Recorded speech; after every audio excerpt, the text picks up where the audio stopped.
This week in absurd news, San Diego cabbies are subject to BO test. Man finds Hitler's toilet in New Jersey. Chinese doves undergo security check. The 10,000 doves released in ceremony for China's National Day on Wednesday underwent intense scrutiny, including having their feathers and anus checked for dangerous materials. They wanted to make sure that they were safe for the crowd, so they did full-body cavity searches. Every single one of these doves had to be checked for explosives. Like everywhere. How do you even check 10,000 dove buttholes? Just like, all right, line them up, doves. Spread them. Not your wings, your buttholes. They had to hire a special new national security person who they are calling the flocktologist. Threats to Chinese national security include used condoms and Bazooka Joe wrappers. Don't be surprised if on a Craigslist near you, you see an ad for a new national security employee that has very small index fingers. You have to check the dove's mouth before you check its rectum because you can't go from ass to mouth like that on a dove. Yeah, that's how you get pink eye. Yeah. Oh, what's happening in there? And they return to their owners after 10 minutes.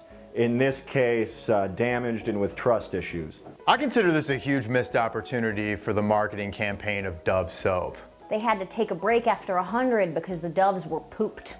What better way to scrub away the smell of 10,000 dove buttholes than one of our creamy, milky Dove soap bars?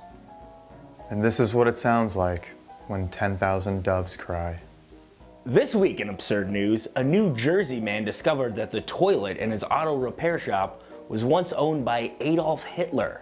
Apparently this toilet was originally installed in Hitler's luxury Nazi yacht, which I could only imagine was named the Yahtzee. And he is hoping to sell it and cash in big. Hitler's toilet? Yeah, it's not like it was a shower or oven or something. They were able to confirm that it was Hitler's toilet because it was on Schindler's List. If we know anything about Hitler, it's that that guy could drop some bombs.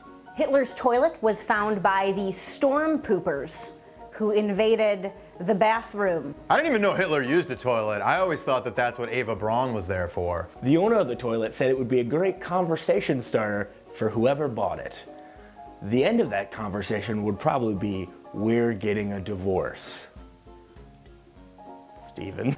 This guy's trying to get big money for this toilet. It's like, yeah, we get it. Hitler took a dump in it. But you know who else did? Greg from Greg's Auto Repair. It's actually one of the few toilets in an auto shop that doesn't have racism all over it. This may or may not have been where he came up with the idea for the gas chamber. I'm so sorry. San Diego Regional Airport authorities have decided to test cab drivers based on their smell. Who can now be penalized by the city if they are deemed to be too smelly. In the article I read, a guy from Flint said, "The smell makes you feel like I don't want to be here. And if a guy from Flint doesn't want to be there, then you know it's a problem." Yeah, sometimes the cabbie smells, but sometimes I smell, so. What is the world coming to? Drivers are saying that this rule perpetuates the stereotype that they smell bad. I don't think that's the rule so much as it's the shower that they haven't taken since 1994. I feel bad for whoever has to actually test the smells. Like, do you just draw the short straw that week? Like, oh, Jerry was late on Tuesday, so now he has to smell all the farts. If every job had to be smell tested, then we wouldn't have anybody to work at REI. What's worse, smelly cab driver on your way to the club or the guy that reeks like Axe body spray when you get to the club? I don't think it's the rule. I think it's the fact that their passengers' eyes are watering like the first 10 minutes of Up. I don't think they can actually pull this off. Taxi cabs and horrible smells go together perfectly. It's like peanut butter and jelly, spaghetti and meatballs, Adrian Peterson, and just being a terrible person. Just install like a breathalyzer, but for BO on every cab, and the cab won't start unless you smell good. A representative of the city of San Diego said that taxi drivers are often the first impression that travelers receive, and they want to create a positive experience. A representative of the city of New York said that travelers can suck his dirty hog. This is just another fight in the endless war to make having a butt illegal.